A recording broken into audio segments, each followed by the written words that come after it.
Me escuchas en este 6 de marzo del año 2026. Hoy es fin de semana, es día domingo y por tanto vamos a continuar con el estudio de la Sagrada Escritura. Estamos en el libro del Apocalipsis. Tenía pensado ir de atrás mejor dicho, de adelante hacia atrás, leyendo la Sagrada Escritura, pero pues es algo que es completamente inviable. Para que se tenga una coherencia en lo que estamos tratando, tengo que estudiar el texto del principio al fin. Sí podemos ir de libro adelante hacia atrás, pero vamos a tener que respetar el orden de los capítulos. Comenzamos. Bueno, Apocalipsis capítulo 1. Que trata sobre el título y bendición. Versículo 1. Revelación de Jesucristo que Dios, para manifestar a sus siervos las cosas que pronto deben suceder, anunció y explicó por medio de su ángel a su siervo Juan. Versículo 2. El cual testifica la palabra de Dios y el testimonio de Jesucristo, todo lo cual ha visto. Versículo 3. Bienaventurado el que lee, y los que escuchan las palabras de este profeta y guardan las cosas que en ella están escritas, pues, momento está cerca. El momento está cerca. A partir del versículo número 4, habla acerca de los destinatarios. Juan a las 7 iglesias que están en Asia. Gracia a vosotros y paz de aquel que es, y que era, y que viene, y de los 7 espíritus que están delante de su trono. Versículo 5, y de Jesucristo, el testigo fiel, el primogénito de los muertos y el soberano de los reyes de la tierra. A aquel que nos ama y que nos ha lavado de nuestros pecados con su sangre. Versículo 6. E hizo de nosotros un reino y sacerdotes, para él, Dios y Padre suyo, a él sea la gloria y el imperio por los siglos de los siglos. Amén. Versículo 7. Ved, viene con las nubes, y le verán todos los ojos, y aun los que le traspasaron, y harán luto por él todas las tribus de la tierra. Sí, así sea. Qué interesante versículo es el número 7 porque debemos de guardarlo, debemos de apuntarlo porque dice, y aun los que le traspasaron, y harán luto por él todas las tribus de la tierra. Sí, así sea. Se refiere al pueblo judío, que en su momento no pudo reconocer a Jesucristo como su Salvador. Versículo 8. Yo soy el Alfa y la Omega, dice el Señor, Dios, el que es, y que era, y que viene, el Todopoderoso. Otras traducciones dirían que es, el que será, y el que será, Todopoderoso. A partir del versículo número 9 nos habla de la vocación del apóstol. Yo, Juan, hermano vuestro y copartícipe en la tribulación y el reino y la paciencia en Jesús, estaba en la isla llamada Patmos, a causa de la palabra de Dios y del testimonio de Jesús. Versículo 10. Me hallé en espíritu en el día del Señor y oí detrás de mí una voz fuerte como de trompeta. Versículo 11, que decía, lo que vas a ver escríbelo en un libro y envíalo a las 7 iglesias, a Éfeso, a Esmirna, a Pérgamo, a Tiatira, a Sardes, a Filadelfia y a Laodicea. Estas iglesias lo vamos a ver que son distintas etapas de la misma esposa del Cordero, de la misma Iglesia Católica. A partir del versículo número 12 dice, visión preparatoria. Me volví para ver la voz que hablaba conmigo, y vuelto vi 7 candelabros de oro, versículo 13, y en medio de los candelabros alguien como hijo de hombre, vestido de ropaje talar, y ceñido el pecho con un ceñidor de oro. Versículo 14. Su cabeza y sus cabellos eran blancos como la lana blanca, como la nieve, sus ojos como llama de fuego. Versículo 15. Sus pies semejantes a bronce bruñido al rojo vivo, como en una fragua, y su voz como voz de muchas aguas. Versículo 16. Tenía en su mano derecha 7 estrellas, y de su boca salía una espada aguda de 2 filos, y su aspecto era como el sol cuando brilla en toda su fuerza. Versículo 17. Cuando le vi, caí a sus pies como muerto, pero él puso su diestra sobre mí y dijo, no temas. No temas, yo soy el primero y el último. Versículo 18. Y el viviente, estuve muerto, dice, y el viviente y estuve muerto, y ahora vivo por los siglos de los siglos, y tengo las llaves de la muerte y del abismo. Versículo 19. Escribe pues lo que hayas visto, lo que es y lo que debe suceder después de esto. Versículo 20. En cuanto al misterio de las 7 estrellas que has visto en mi diestra, en su derecha, y los 7 candelabros de oro, las 7 estrellas son los ángeles de las 7 iglesias, y los 7 candelabros son 7 iglesias. Nos pasamos al capítulo segundo, al capítulo número 2, en el que comienza a hablarnos de las 7 cartas. Carta a la iglesia de Éfeso, versículo 1.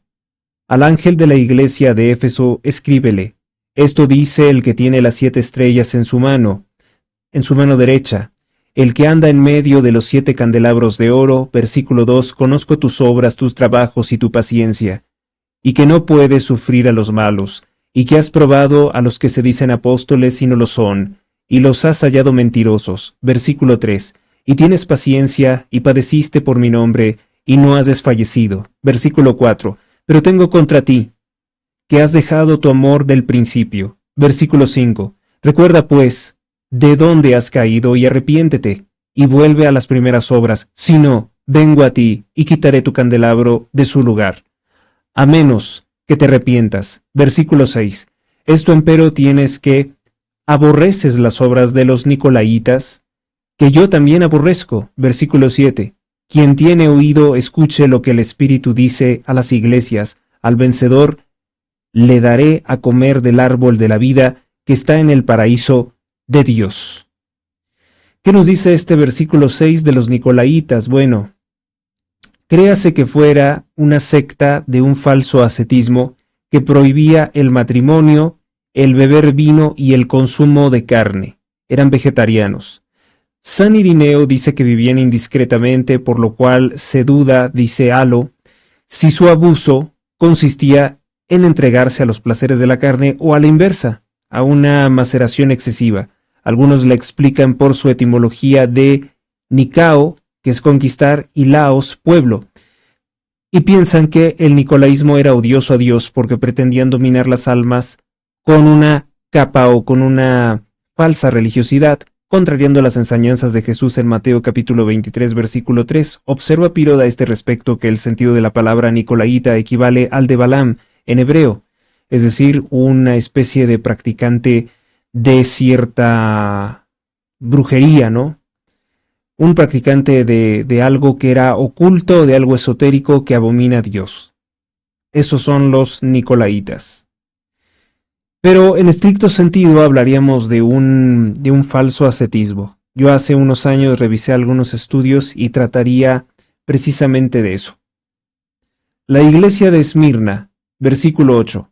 Al ángel de la iglesia de Esmirna escríbele, estas son las cosas, dice el primero y el último, el que estuvo muerto y volvió a la vida. Versículo 9. Conozco tu tribulación y tu pobreza, pero tú eres rico, y la maledicencia de parte de los que se llaman judíos, y no son más que sinagoga de Satanás. Aquí hay otra condenatoria para lo que llama la sinagoga de Satanás, un concepto que yo he utilizado en repetidas ocasiones para referirme a aquellos linajes que se hacen pasar por judíos, no lo son, y particularmente se dedican a practicar la usura, los servicios financieros, la banca, y bajo esa apariencia de falso judaísmo promueven cosas realmente terribles. La gente no debe de confundir a todo el pueblo de Israel con la sinagoga de Satanás. La sinagoga de Satanás es únicamente una clase dirigente que particularmente habitan en países como el Reino Unido. Versículo 10. No temas lo que vas a padecer. He aquí que el diablo va a meter a algunos de vosotros en la cárcel, es para que seáis probados y tendréis una tribulación de 10 días. Sé fiel hasta la muerte, y yo te daré la corona de la vida. Versículo 11. Quien tiene oído, que escuche lo que el Espíritu dice a las iglesias. El vencedor no será alcanzado por la segunda muerte. Habíamos hablado de la segunda muerte en los anteriores capítulos, que sería algo que es depositado en el lago de fuego, una especie de espacio en el que se desintegra definitivamente incluso el alma, mata el alma. No es solamente como perder la vida mortal, la vida física. Sobre lo que dice el versículo 10, fiel hasta la muerte, esto es, no solo hasta el fin, sino hasta exponer la vida y darla si es necesario, como lo hizo Jesucristo. Tal es el caso de los mártires, cuya virtud no consiste en desear la muerte, sino en la fidelidad con que dan testimonio de Cristo. No padecer ni morir, dice Santa Teresa de Lisieux, sino lo que Dios quiera. Esta es la espiritualidad evangélica, la verdadera infancia espiritual, que no presume de las propias fuerzas, ni pretende, como dice Job, hacer favores a Dios, ni piensa que Él se complace en nuestros dolores. Antes cree a Jesús, cuando nos revela que el primero en el reino será el que más se parezca a los niños, dóciles ante el Padre, los cuales no son heroicos, sino que son confiados, tanto dóciles al Padre. Véase también la obra de Tomás de Kempis. Al respecto comenta esto en el capítulo 7. Vamos entonces a continuar. No serán alcanzados por la segunda muerte, eso asegura la resurrección, para que me entiendan. A la iglesia de Pérgamo, dice el versículo 12, al ángel de la iglesia de Pérgamo escríbele, el que tiene la espada aguda de 2 filos dice esto, versículo 13, yo sé dónde moras, allí está el trono de Satanás. Eso es lo que le dice a la iglesia de Pérgamo. Y con todo retienes mi nombre, y no has negado mi fe, ni aun en los días en que Antipas, el testigo mío fiel, fue muerto entre vosotros, donde habita Satanás.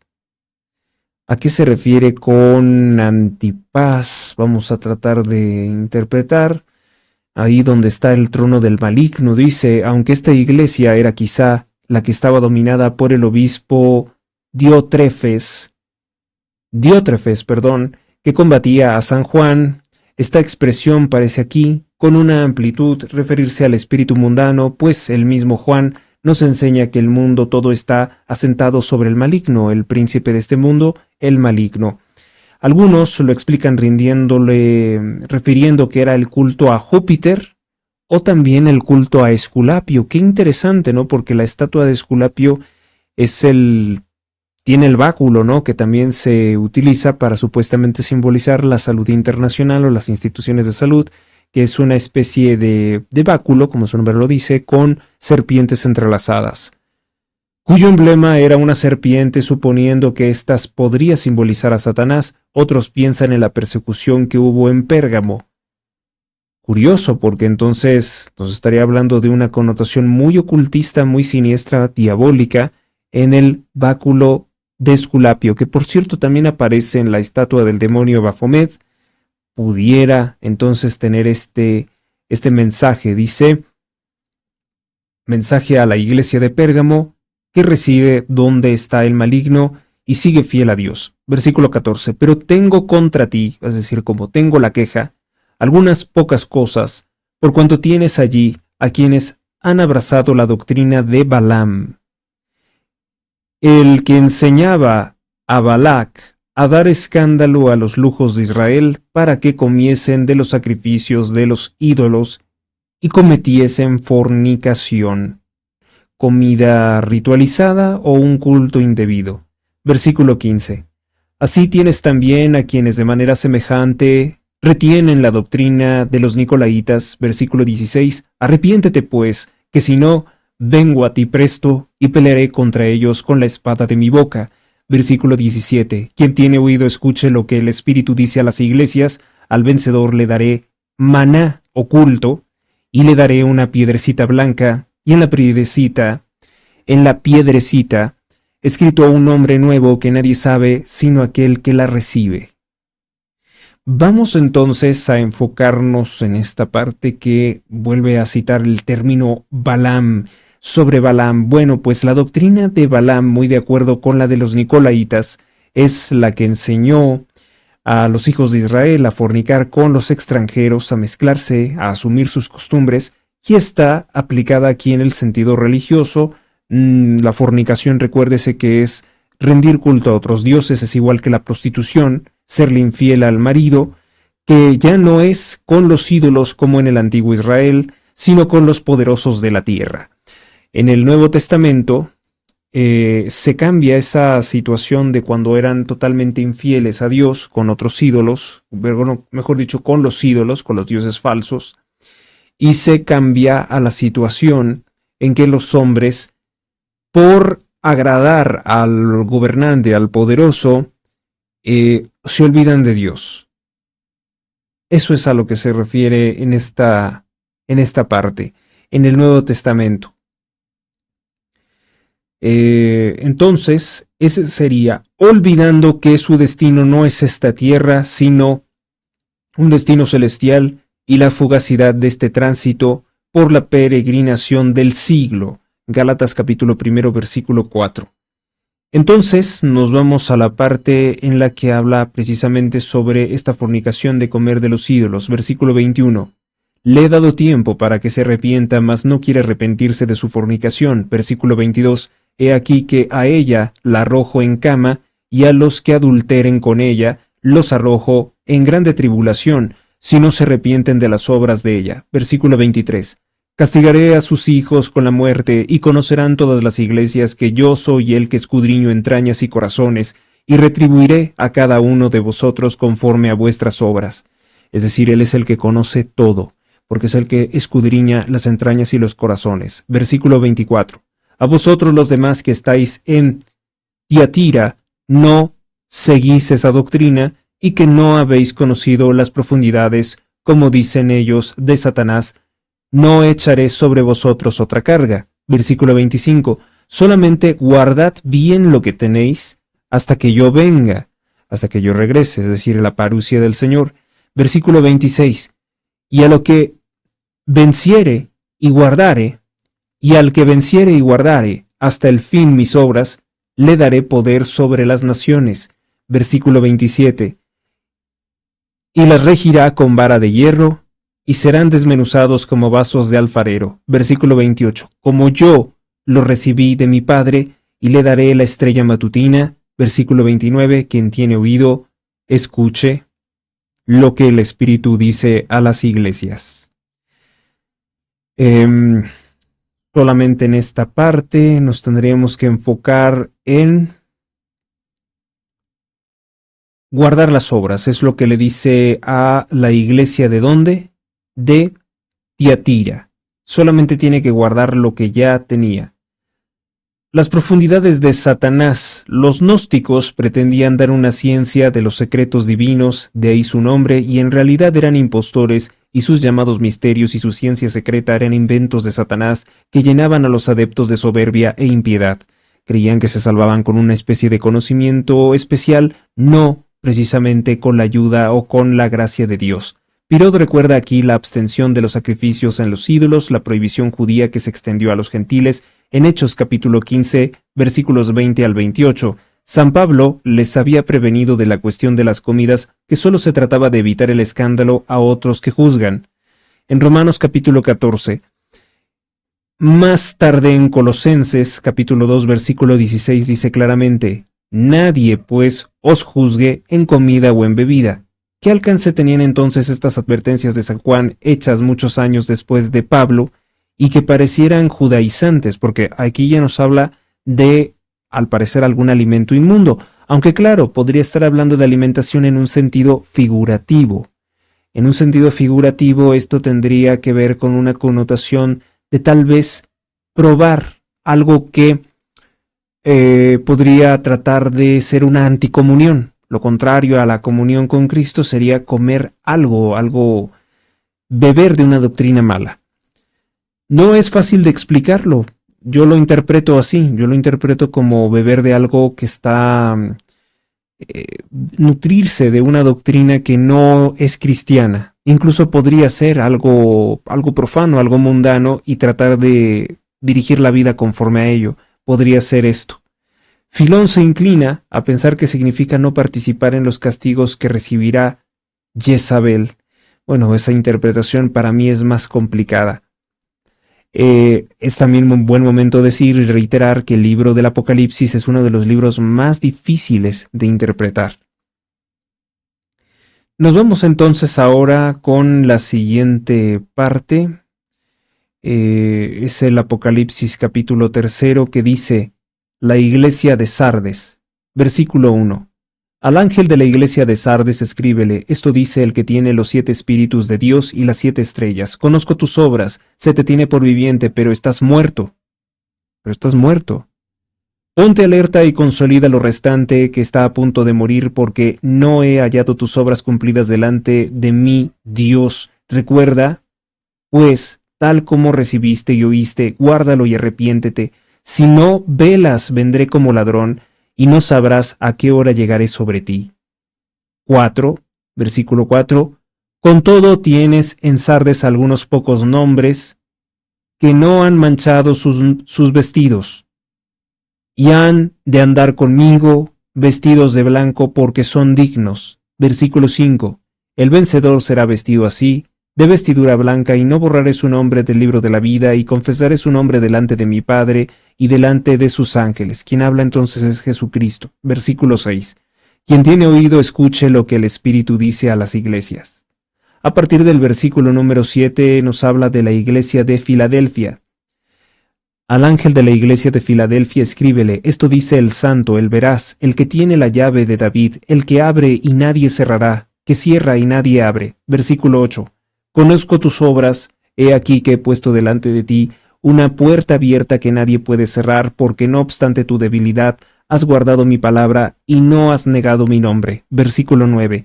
He aquí que yo te entrego a algunos de la sinagoga de Satanás, que dicen ser judíos y no lo son, sino que mienten. He aquí que yo los haré venir y postrarse a tus pies, y reconocerán que yo te he amado.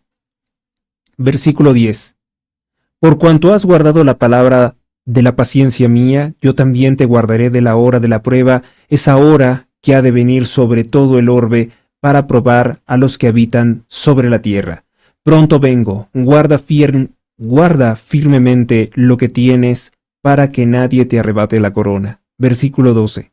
Del vencedor haré una columna en el templo de mi Dios, del cual no saldrá más, y sobre él escribiré el nombre de Dios y el nombre de la ciudad de mi Dios, la nueva Jerusalén, la que desciende del cielo, viniendo de mi Dios, y el nombre mío nuevo. Versículo 13. Quien tiene oído escuche lo que el Espíritu dice a las iglesias. Nombre nuevo, un nombre nuevo, viene, dice, con un nombre nuevo. ¿A qué se estará refiriendo el versículo número 12? Bueno, primero nos habla de una columna. Así fueron llamados Pedro, Juan y Santiago en la iglesia de Dios. Pero aquí se trataría no ya de la formación de esa iglesia, ni de la de Jerusalén celestial. Por su templo será Dios mismo.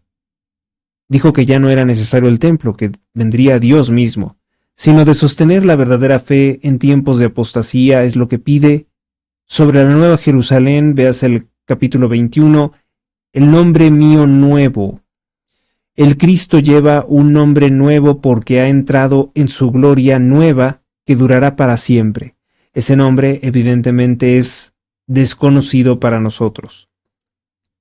En este momento. Siguiente. A partir del versículo 14 nos habla de la iglesia de la Odisea. Al ángel de la iglesia de la Odisea escríbele, versículo 15, esto dice el Amén, el testigo fiel y el veraz, el principio de la creación de Dios. Conozco tus obras, no eres ni frío ni hirviente, ojalá fueras frío o hirviente. Versículo 16. Así, porque eres tibio y ni hirviente ni frío, voy a vomitarte de mi boca. Versículo 17. Pues tú dices, yo soy rico. Yo me he enriquecido, de nada tengo necesidad, y no sabes que tú eres desdichado y miserable y mendigo y ciego y desnudo. Versículo 18. Te aconsejo que para enriquecerte compres de mi oro acrisolado al fuego y vestidos blancos para que te cubras y no aparezca la vergüenza de tu desnudez, y colirio para ungir tus ojos, a fin de que veas. Versículo 19. Yo reprendo y castigo a todos los que amo. Ten pues ardor y conviértete. Versículo 20. Mira que estoy a la puerta golpeando. Si alguno oyere mi voz y abriere la puerta, entraré a él y cenaré con él, y él conmigo. Versículo 21. Al vencedor le haré sentarse conmigo en mi trono, así como yo vencí y me senté con mi Padre en su trono. Versículo 22. Quien tiene oído, escuche lo que el Espíritu dice a las iglesias. Fin del capítulo 3. Bueno, aquí hay partes muy interesantes. El Divino Salvador emplea una imagen bien conocida en la industria cosmética de la Odisea, que es el colirio. Colirio, algo que se pone sobre los ojos.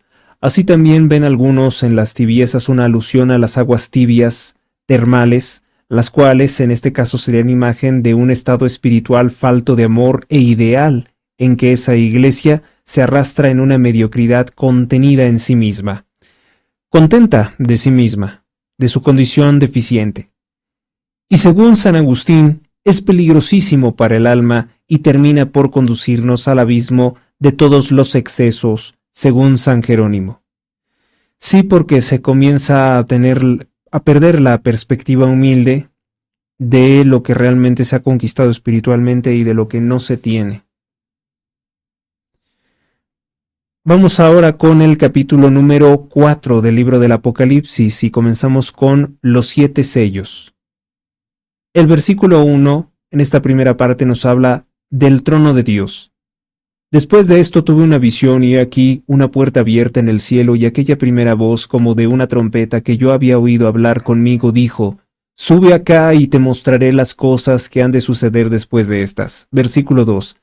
Al instante me hallé allí en espíritu, y he aquí un trono puesto en el cielo y uno sentado en el trono. Versículo 3. Y aquel que estaba sentado era a la vista como piedra de jaspe y de sardónico, y alrededor del trono había un arco iris con aspecto de esmeralda. Versículo 4. Y en el trono, dice, y en torno al trono, 24 tronos. Y en torno del trono, o sea, alrededor, 24 tronos, 24.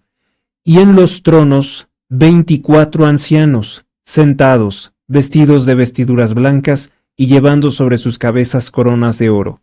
Versículo 5. Y del trono salían relámpagos, voces y truenos, y delante del trono había 7 lámparas de fuego encendidas, que son los 7 espíritus de Dios. Versículo 6. Y delante del trono algo semejante a un mar de vidrio, como cristal, y en medio, ante el trono, y alrededor del trono, 4 vivientes llenos de ojos por delante y por detrás. Versículo 7. El primer viviente era semejante a un león, el segundo viviente semejante a un becerro, el tercer viviente con cara como de hombre, y el cuarto viviente semejante a un águila que vuela. Versículo 8. Los 4 vivientes, cada uno con 6 alas, están llenos de ojos alrededor y por dentro, y claman día y noche sin cesar, diciendo: Santo, Santo, Santo es el Señor Dios, el Todopoderoso, el que era, y que es, y que viene. Versículo 9. Cada vez que los vivientes dan gloria, honor y acción de gracias al que está sentado en el trono, al que vive por los siglos de los siglos. Versículo 10. 24 ancianos se prosternan ante él, que está sentado sobre el trono, y adoran al que vive por los siglos de los siglos, y dependen sus coronas ante el trono diciendo, deponen, es decir, se las quitan, ante el trono diciendo, versículo 11, digno eres tú, Señor, y Dios nuestro, de recibir la gloria y el honor y el poder, porque tú creaste todas las cosas y por tu voluntad tuvieron ser y fueron creadas. Fin del capítulo número 4. una imagen muy sugestiva del contacto directo o de la parte del paraíso que tiene contacto directo con Dios. Las cosas que han de suceder empezarán a partir del capítulo número 6, con la apertura de los sellos. Esas son como los secretos, ¿no? Como profecías que vienen ahí. Anuncios, porque creo que la terminología ya no es profecía. Me hallé en espíritu, exactamente como en el capítulo 1, versículo 10, lo cual confirmaría lo que señalamos sobre la visión de Dios. Todo este capítulo, lo mismo que el siguiente, se inspira en los profetas. El rapto de Juan al cielo durará hasta el fin del capítulo número 9. No puede dudarse que aquí se nos muestra la excelsa y serena majestad, la persona del Divino Padre. Es una representación realmente, para poder hacerlo inteligible en nosotros. Los 24 ancianos que están sentados alrededor del trono parecen simbolizar el Antiguo y el Nuevo Testamento, los 12 patriarcas, los 12 apóstoles, que por su parte representan a todos los santos en el cielo. En la explicación mística de San Cirilo Alejandrino, significaría el trono elevado, la soberanía de Dios, el jaspe, su paz inmutable, el arco iris con forma o color esmeralda, su eternidad. Los sitiales de 24 ancianos, su sabiduría, las 7 lámparas, el gobierno universal de su providencia, los resplandores y los truenos, la omnisciencia de su voluntad, el mar de cristal, su inmensidad, tiene cubiertos el rostro y los pies por las alas de los serafines para darnos a entender su misteriosa infinitud.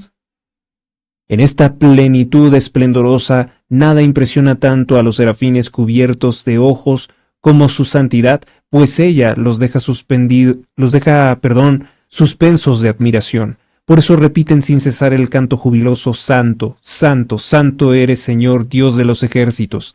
En efecto, Dios es llamado con frecuencia Santo de Israel, porque este nombre incluye todos los demás. Cuando el salmista quiere describir el esplendor de la generación eterna del Hijo de Dios, dice únicamente que procede del Padre en el esplendor de su santidad. Salmo número 109, versículo 3. Todas las perfecciones de Dios reciben la santidad de su brillo más subido por su última consagración. Nos habla también de relámpagos, voces y truenos, son señales de poder. Las 7 lámparas son los 7 espíritus que vimos en el capítulo 1, en adelante no se habla más de ellos. En la consideración de identificarlos, son 7 ojos del Cordero. Señalamos aquí el título de curiosidad, una reciente hipótesis presentada por el autor Heslevin, según el cual este capítulo del Apocalipsis sería lo que representa en la puerta del templo del sol de Tiahuanaco. Bueno, esa es una interpretación bastante arriesgada, pero pues habla de unas ruinas de Tiahuanaco, ¿no?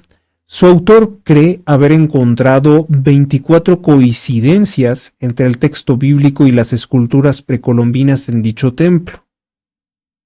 Pero, ¿cuál sería la explicación? ¿Cómo pudiera llegar este conocimiento a Tiahuanaco? No sé, no conozco al autor. Probablemente pudiéramos revisarlo algún día, pero por el momento creo que lo vamos a tener que dejar simplemente como una explicación tentativa. ¿Quién dice esto? Heslevin.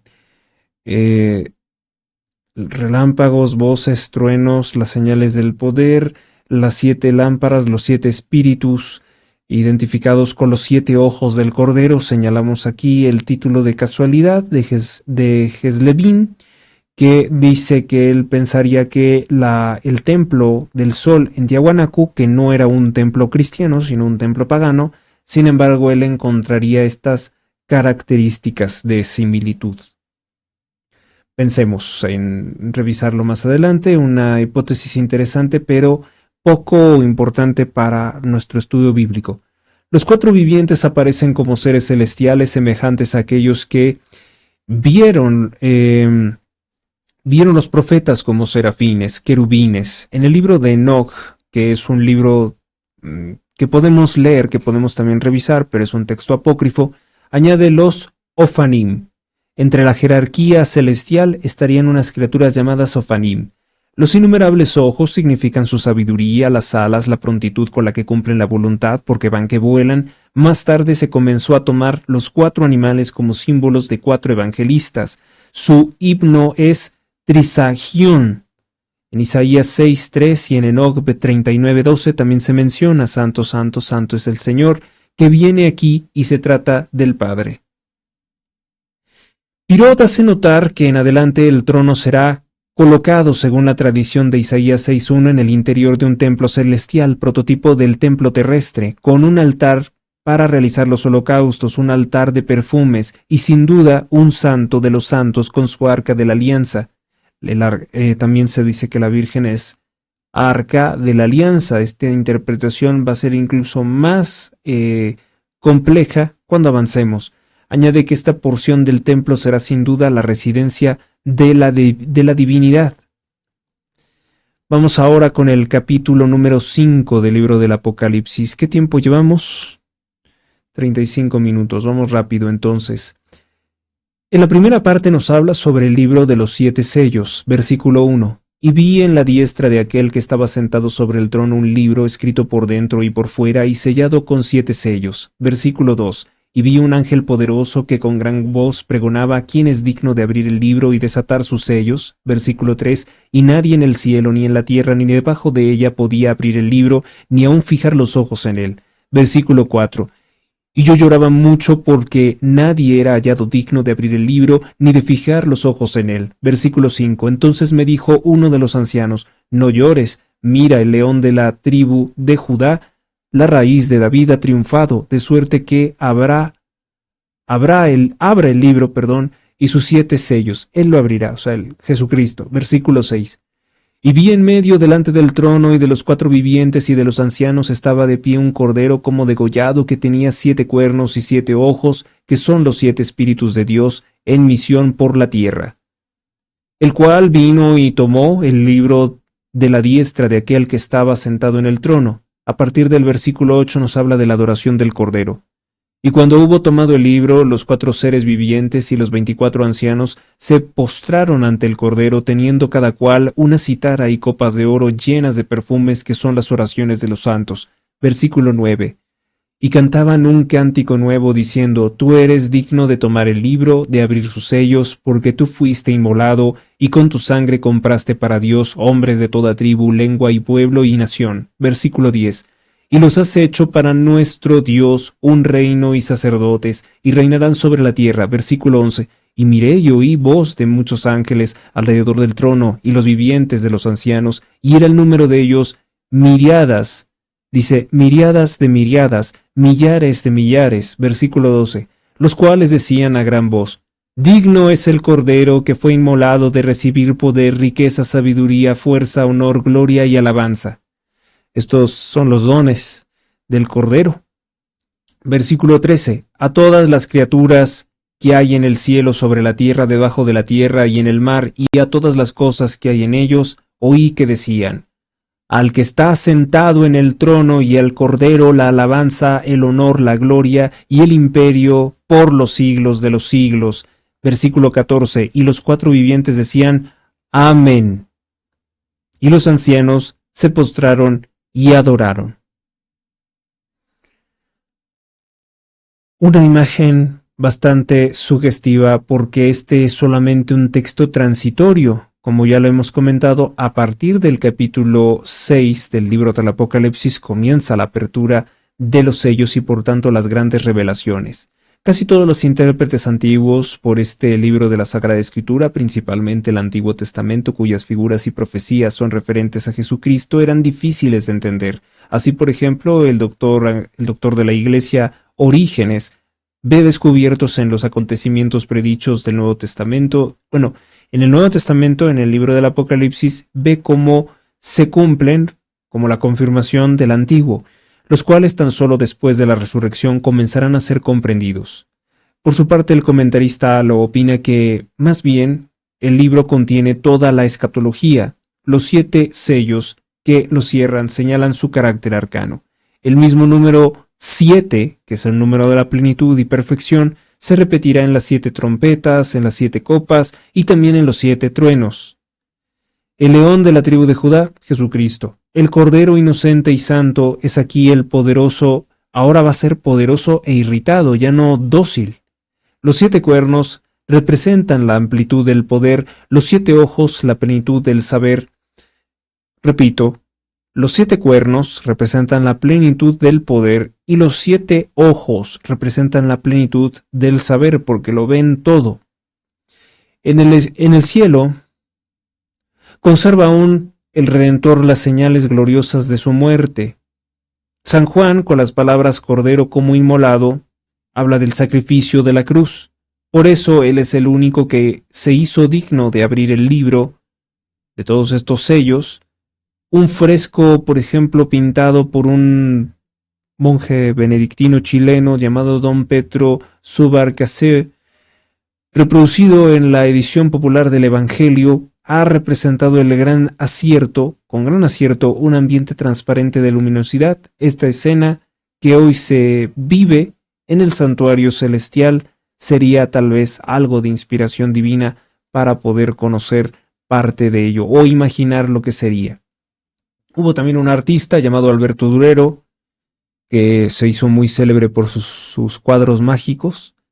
Un juego matemático en el cual los sumes de diagonal, los sumes de la otra diagonal, los sumes de arriba abajo o de abajo arriba, de derecha a izquierda, siempre dará el mismo número. Bueno, pues Alberto Durero, en una de las célebres ilustraciones del Apocalipsis, combina este pasaje en el que el Cordero recibe el libro de los 7 sellos de las manos de Dios con el pasaje del profeta Daniel en el capítulo 7, donde el Hijo del Hombre recibe del anciano la potestad eterna en virtud del cual todos los pueblos le servirán. Es de admirar la fusión del artista que hace de ambas escenas, al punto de que los millares y millones de seres que ve Daniel que rodean el trono de Dios, son sustituidos por la misma asamblea de seres animados y 24 ancianos que rodean la escena del Apocalipsis. Se advierte también que debajo del trono, hacia la izquierda, está la figura siniestra de Satanás que sale huyendo, con la cual el autor muestra una vez más su conocimiento de las Escrituras al relacionar nuevamente a Daniel, que profetiza el levantamiento del gran príncipe San Miguel Arcángel en este capítulo 12, y la derrota de la serpiente o dragón antiguo que es Satanás, y su precipitación a la tierra que el Apocalipsis anuncia como resultado del triunfo de San Miguel Arcángel. Esto que habría visto pues también el Papa León XIII, que es el que también hace esta famosísima oración que tengo el gusto de rezar la mayoría de las veces que termino una emisión. Hoy lo vamos a hacer, seguramente. Un cántico nuevo y tan nuevo como se celebra no ya solo la obra de la redención, como lo hizo el mismo Juan en su capítulo 1 en la glorificación del Redentor. Vanamente esperaba desde él que se fue. No vanamente, sino largamente sería la expresión. Nótese la septiforme alabanza de los ángeles que nos recuerda que Jesús completa la obra de la creación con los 7 dones del Espíritu Santo. Vemos siempre reaparecer los números místicos o sagrados, especialmente el 7 y el 4. Aquí los habitantes del cielo dividen el pensamiento en 7 miembros y los de la creación en 4, la creación natural en 4 y el pensamiento en 7 miembros. Complejo, pero vamos entrando. Pretendo nada más llegar por hoy al capítulo número 6. Apocalipsis capítulo 6. Los 4 caballos, versículo 1. Y vi cuando el Cordero abrió el primero de los 7 sellos y oí uno de los 4 vivientes decía como con voz de trueno, ven, versículo 2, y miré, y aquí un caballo blanco, el que montaba tenía un arco, y se le dio una corona, y salió venciendo para vencer. Versículo 3. Cuando abrió el segundo sello, oí el segundo ser viviente que decía, ven. Versículo 4. Y salió otro caballo color de fuego, y al que lo montaba le fue dada quitar de la tierra la paz, y hacer que se matasen unos a otros, y se le dio una gran espada. Versículo 5. Y cuando abrió el tercer sello, oí al tercero de los vivientes que decían, ven, y miré, y he aquí un caballo negro, y el que lo montaba tenía en su mano una balanza. Versículo 6. Y oí como una voz en medio de los cuatro vivientes que decía: a un peso el kilo de trigo, a un peso 3 kilos de cebada. En cuanto al aceite y al vino, no lo toques. Versículo 7. Cuando abrió el cuarto sello, oí la voz del cuarto viviente que decía: ven. Versículo 8. Y cuando miré, he aquí un caballo pálido, y el que lo montaba tenía por nombre la muerte, y el Hades seguía en pos de él, y se le dio potestad sobre la cuarta parte de la tierra para matar a espada y con hambre y con peste y por medio de las bestias de la tierra. A partir del versículo número 9 nos habla de la voz de los mártires.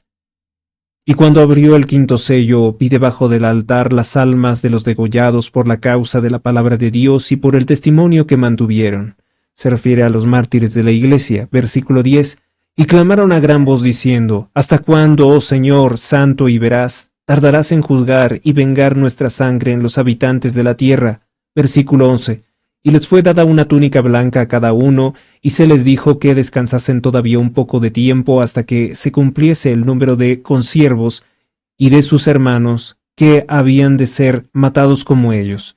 De modo que se estaría sumando un número de fieles que podrían perecer mártires por defender la palabra de Dios, o también morir en gracia, ser los elegidos. A partir del versículo número 12 nos habla de el día de la ira de Dios. Y vi cuando abrió el sexto sello y se produjo un gran terremoto, y el sol se puso negro como un saco de crin, y la luna entera se puso como sangre. Esta luna roja, pues algunos incluso la podrían asociar con algunos fenómenos astronómicos. No sabemos si vaya por ahí. Podría ser incluso algo más alegórico. Versículo 13. Y las estrellas del cielo cayeron a la tierra, como deja caer sus brevas la higuera sacudida por un fuerte viento. Estas estrellas no son propiamente astros que caen al cielo, sino que serían los ángeles que estaría precipitando el maligno, ángeles que se volvieron contra Dios. Versículo 14. Y el cielo fue cediendo como un rollo que se envuelve, y todas las montañas e islas fueron removidas de sus lugares. Versículo 15. Y los reyes de la tierra, y los magnates, y los jefes militares, y los ricos, y los fuertes, y todo siervo, y todo libre, se escondieron en las cuevas y entre los peñascos de las montañas. Versículo 16. Y decían a las montañas y a los peñascos: caed sobre nosotros y escondednos de la faz de aquel que está sentado en el trono y de la ira del Cordero. Versículo 17. Porque ha llegado el gran día del furor de ellos, ¿y quién puede estar en pie? ¿Por qué mencionará precisamente un grupo de ultra mega ricos, magnates poderosos, militares? ¿Se referirá precisamente a esa élite traicionera que he llevado años y años denunciando? Seguramente, ¿verdad? No puede ser otra cosa. No les bastará su poder para poderse defender de la justicia. Les cazará, aunque intenten esconderse debajo de la tierra. Que qué curioso, ¿no? Los grandes tiranos de todos los tiempos, se han intentado ocultar precisamente en búnkers, en lugares que consideran seguros debajo de la tierra. Stalin, el cobarde, se escondía precisamente en el subterráneo de la Unión Soviética cuando estaba más intensa la Segunda Guerra Mundial y parecía que los alemanes iban a dominar esos territorios. El Hitler, el tirano alemán, austriaco más bien, pero en Alemania, se escondía precisamente, que aparte, debo de hacer la aclaración, austriacos y alemanes son pueblos hermanos, no habría una distinción, se les fracturó por una serie de cosas que aquí no conviene explicar. Se escondía debajo de la tierra, se escondía en un búnker y ahí fue donde se quitó presuntamente la vida. Hay otras fuentes que a mí me dicen que él vivió y que incluso tuvo descendencia. No tengo la capacidad de verificar tales cosas, pero hubo gente que incluso alguna vez comentó que lo vieron en Sudamérica. Como sea, parece ser que los mayores delincuentes han buscado esconderse siempre debajo de la tierra, por lo cual esta parte de la palabra de Dios, vaya que sí se cumple. Ahorita llevo nota, hasta el momento llevamos nota, a mi juicio, de 2 versículos importantes, porque volverán su rostro a él los que lo atravesaron. ¿Dónde lo atravesaron? Precisamente en sus manos, en sus pies, con los clavos que lo fijaron a una cruz, que era una forma de morir que los judíos consideraban particularmente indigna, porque era una ejecución realizada por los romanos, que es un pueblo pagano. Y ellos entonces volverán el rostro a él y harán luto por él, fue lo que leímos en las primeras líneas del capítulo 1 de este libro del Apocalipsis. Ahora nos vamos a centrar solamente en este sexto, que es cuando se empiezan a abrir todos los sellos. Vi cuando el Cordero abrió, así se dice también en la apertura del sexto. A diferencia de los demás, en el primero y en el sexto, Charles ha demostrado que a sucesión de los sellos corresponde a las señales del fin en el pequeño apocalipsis sinóptico de Marcos capítulo 13, Mateo 24, Lucas 21. Ven, este es el llamado que en el original no está seguido por las palabras ven y verás en la Vulgata. No se dirige a Juan, sino al primero de los jinetes, como una orden de ponerse en marcha, del mismo modo que en los versículos 3, 5 y 7. También hay que hacer un contraste fuerte entre la interpretación que podemos hacer. Cuando Cristo entra en Jerusalén, entra en un burrito de color blanco, que el burro es el símbolo de la paz, en tanto que estos jinetes vienen en caballos, que es el símbolo de la guerra, que es que no vienen en una condición amable, sino vienen a combatir. Los colores de los caballos también obviamente reflejan significados muy graves como guerra, muerte, enfermedad, destrucción, hambruna. Este primer jinete, según la opinión antigua, es el mismo Jesucristo. Según Halo, si no es el verbo mismo como en el 19:11, es por lo menos el curso victorioso del Evangelio a través del mundo. Así lo vio también intérpretes como Loisi, como Gelin, pero si así fuera, habremos de preguntarnos, ¿cómo conciliar ese triunfo del Evangelio con todo el cuadro catastrófico de la escatología apocalíptica y de las palabras de Jesús? ¿Verdad?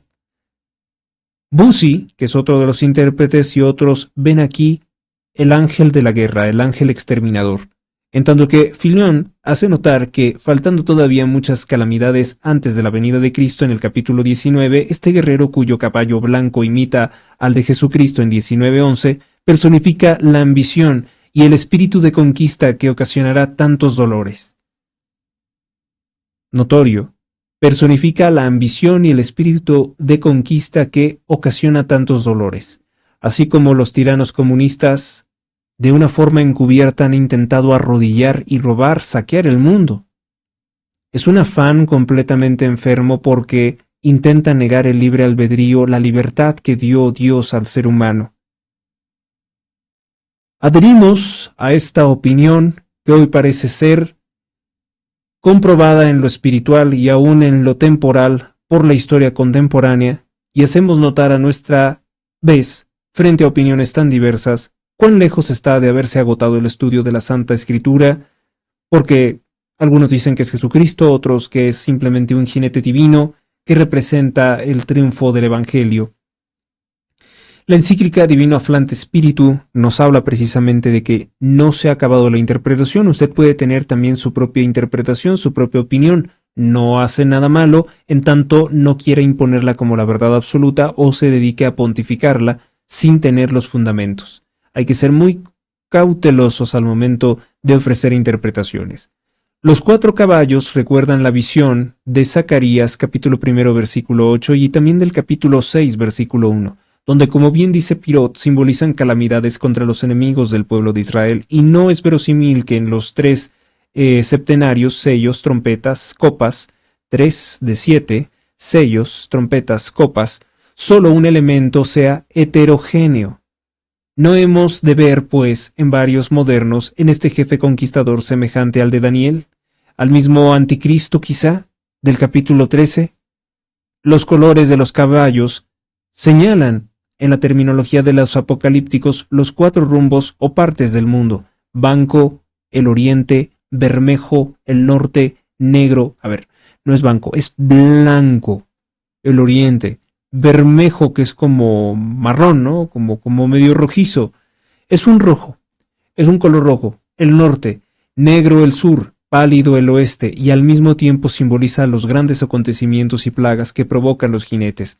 El color de fuego significa la guerra; el negro, el hambre y la muerte; el pálido, el negro sería el hambre; el pálido, el nombre de la muerte, representa la enfermedad, en este caso la peste. Mientras el Hades o el Seol, personificado como en el capítulo 20-14, sigue detrás para recoger las víctimas. Todos los muertos que pasan al inframundo, no necesariamente el infierno. Otra gran matanza se ve en la sexta trompeta, pero va dirigida por ángeles, por los ángeles.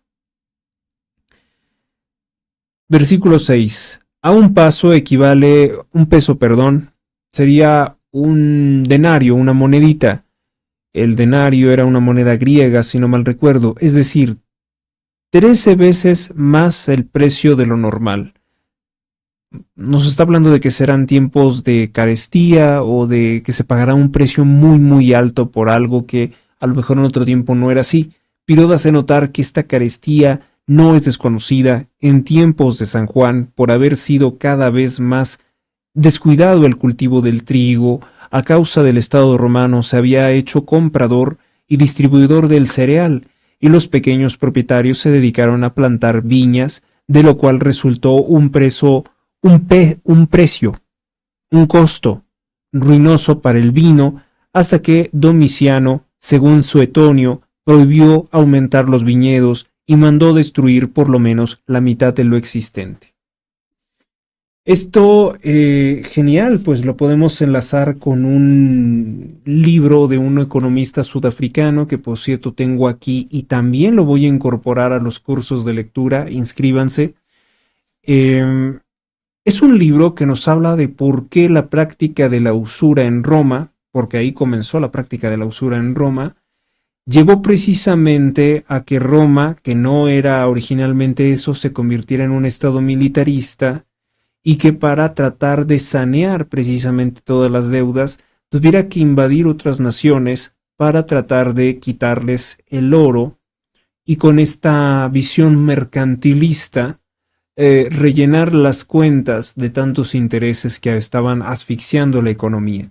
Entonces, cuando se descuida esto, se hace de los jóvenes, se hace la leva, se hace el reclutamiento de los jóvenes romanos, que ya no se van a dedicar a lo que hacían sus padres, que era el campesinado, y se comenzará a hablar de la milicia como lo más honroso, como lo más heroico. Se comienzan a hacer también varias insignias, reconocimientos, títulos, ¿no? Y el problema es que la gente tenía que comer. Entonces no se estaba cultivando la tierra, no se estaba produciendo nada por parte de la tierra, y se convierte Roma en un estado importador. Ya no era tanto tampoco importador, sino que también reclutaba de otros pueblos esclavos o productores de alimentos. Y esto fue haciendo que poco a poco se perdiera un poco la idea original de la Roma, y la lleva finalmente a precipitarse en el colapso que fue de esa civilización, tras lo cual pues inicia lo que se conoce como la Edad Media. Al menos esa es la teorización que da este economista sudafricano, y parece plausible, ¿no? Porque muchas naciones han caído precisamente en el militarismo, afectadas por las deudas de la usura. Aquí lo que también se nos estaría comentando, pues bueno, sería que cuando ya se ha desbalanceado precisamente el tema económico y el del trabajo del campo, ocurrió esto: a un peso, equivalente a un denario, es decir, 13 veces más caro que el precio normal. Pirot hace notar que la carestía no era desconocida en tiempos de San Juan, porque cuando los romanos descuidaron el cultivo del trigo a causa del Estado romano, se convirtió en comprador y distribuidor de cereal, que por cierto fue el trigo, y era el trigo de mala calidad, o sea, no el trigo bueno, no era el trigo del mejor, porque había un trigo más nutritivo, y los pequeños propietarios se dedicaron a plantar viñas, de lo cual resultó un precio ruinoso para el vino, hasta que Domiciano, según Suetonio, el cronista, prohibió aumentar los viñedos y mandó a destruirlos, por lo menos la mitad de los existentes.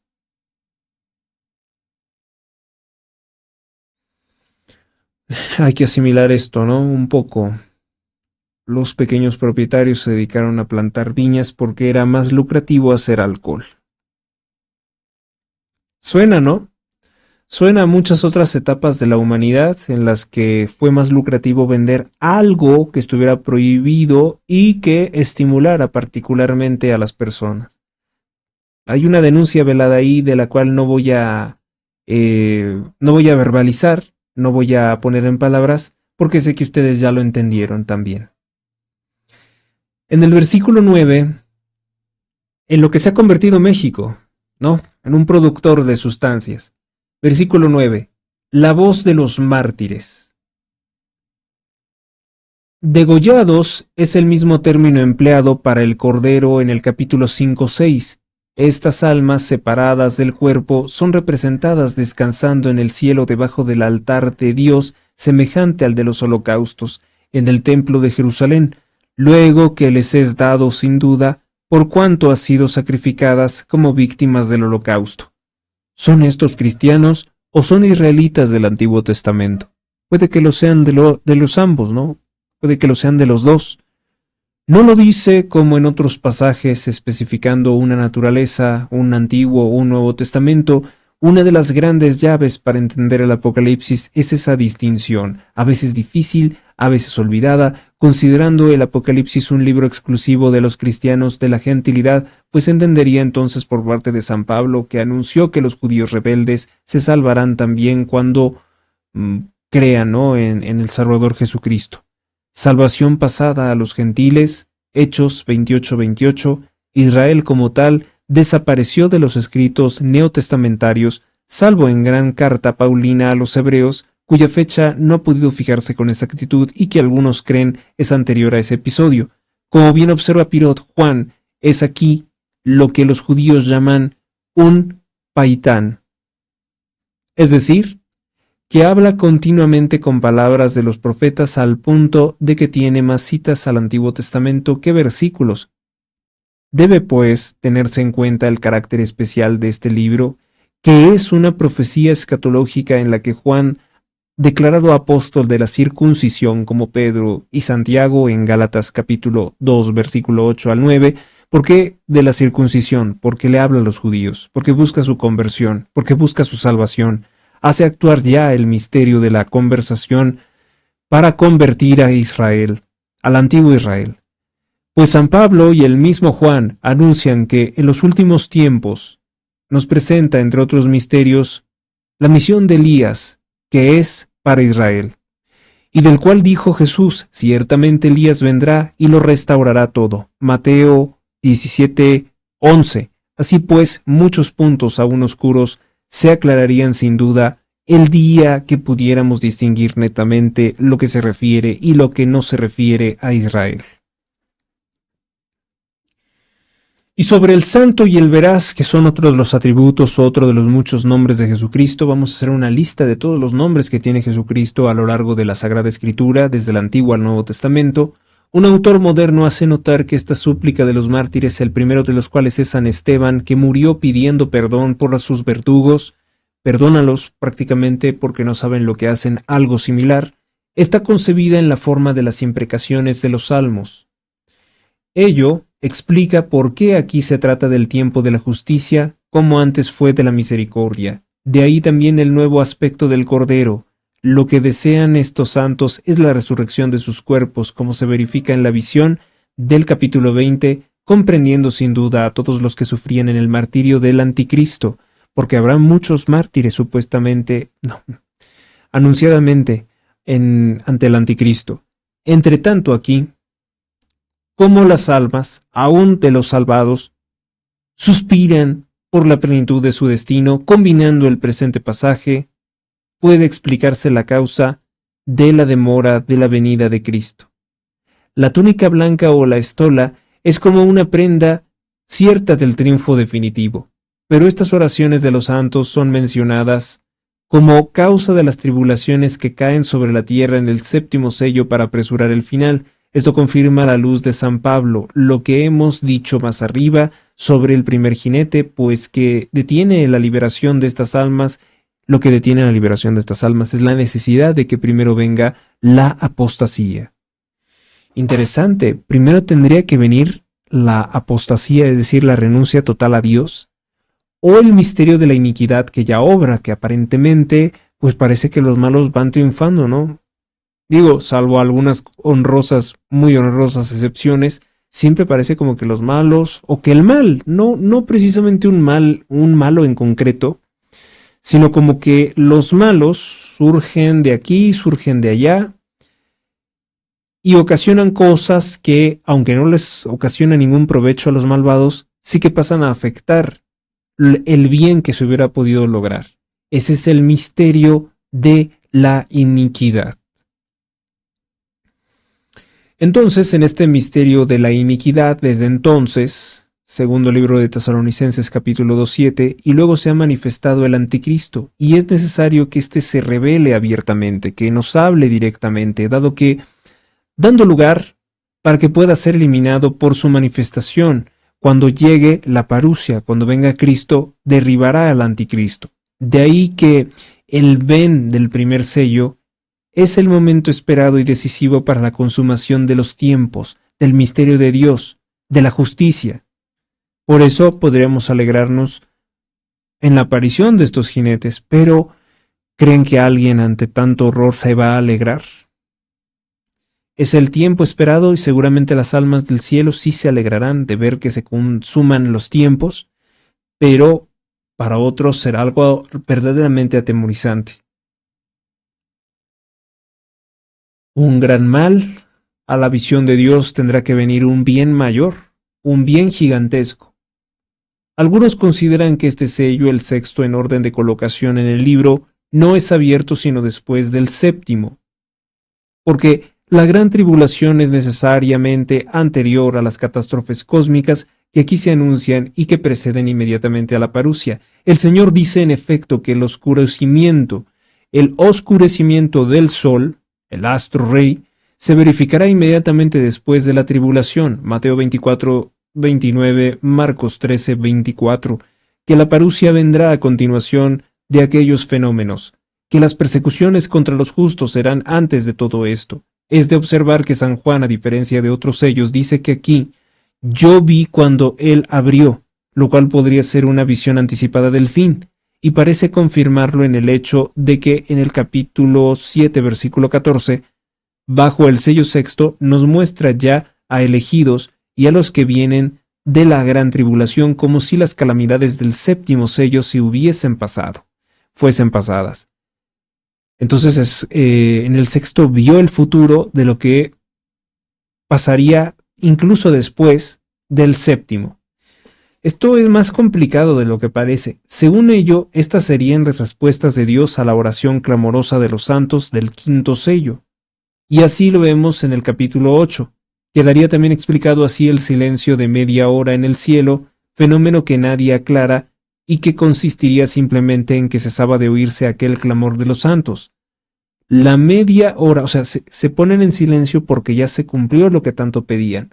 La media hora sería el poco tiempo de reposo que se indicó, como lo explica Jelin, que ha observado este fenómeno, y dice, Juan utiliza el esquema sinóptico, en el cual parece haber querido introducir este orden general, plagas sociales, y luego las cósmicas, plagas cósmicas, que serían angelicales en realidad.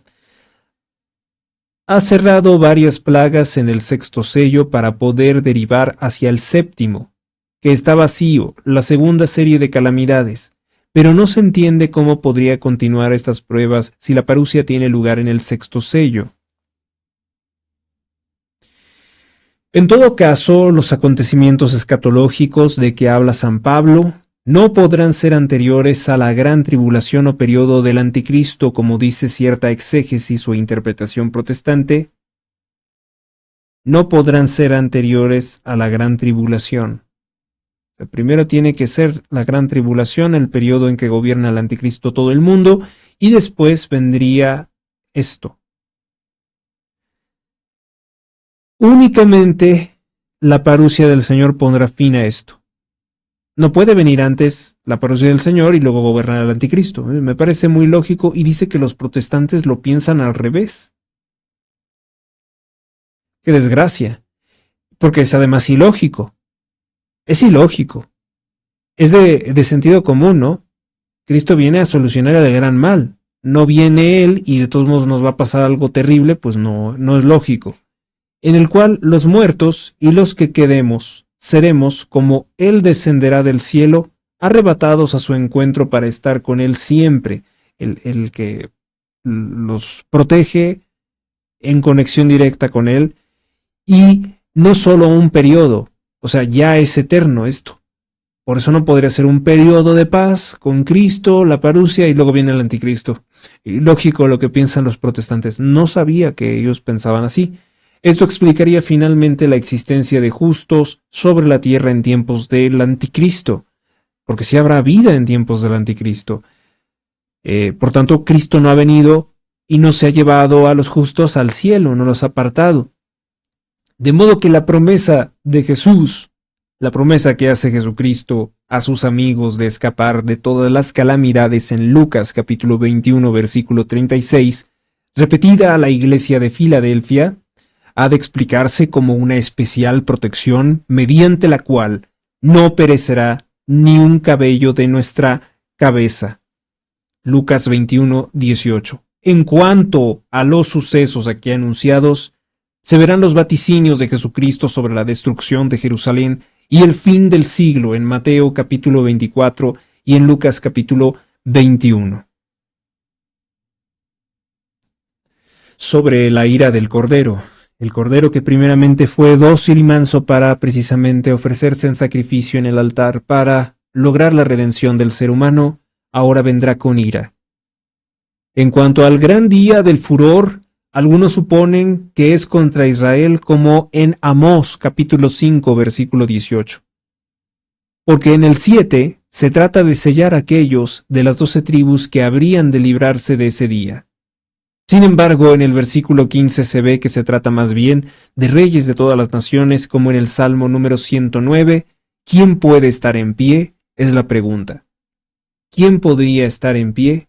Ni siquiera los más poderosos, que casi siempre no son afectados por las situaciones críticas, en esta ocasión no se sentirán seguros de sí mismos ni de sus recursos, porque además ya lo dijo en otra parte este libro del Apocalipsis. Tú te dices que eres rico, que estás sobrado, pero yo te digo que eres pobre, que eres desdichado, miserable y que además estás desnudo.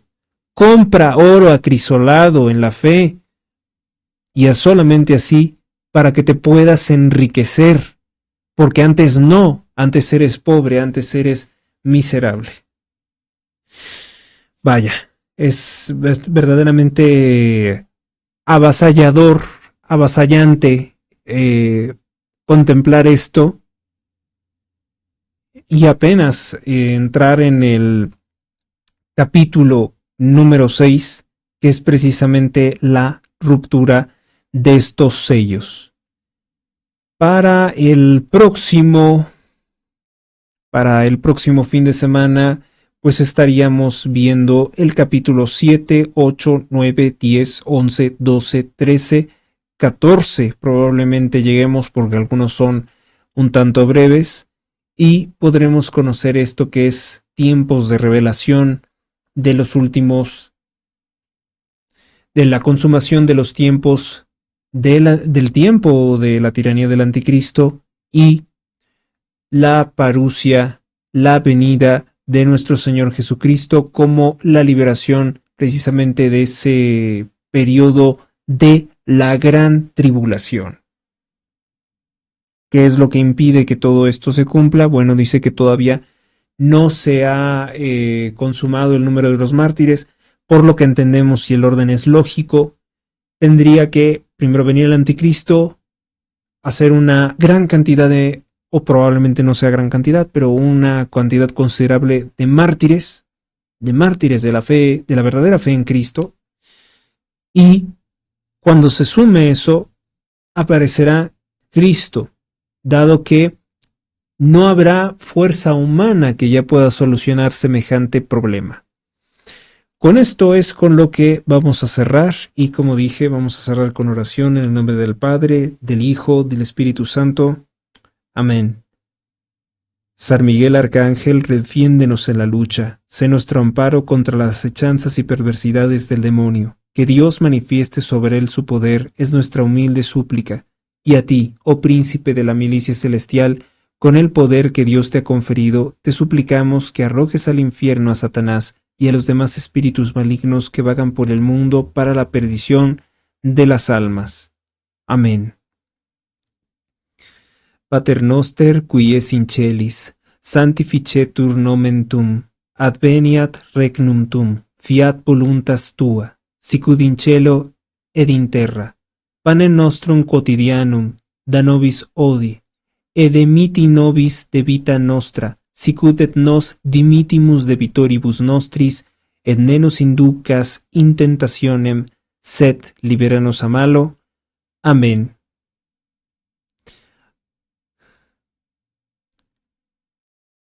Así es como vamos a concluir. Gracias por su atención y seguimos en otra ocasión con esto de estudios bíblicos. Ya es probablemente la segunda ocasión en que voy a leer la Sagrada Escritura, y quiero verdaderamente ofrecer también las correcciones o las adiciones, por ejemplo, que he hecho a lo largo de los estudios por fuera del mismo tema, por fuera de la misma fuente, es lo que quise decir, como por ejemplo en el tema de los Nicolaitas, que es una secta gnóstica. Fundamentalmente tendría que ser una secta gnóstica. Con eso es con lo que me despido. Hasta la próxima.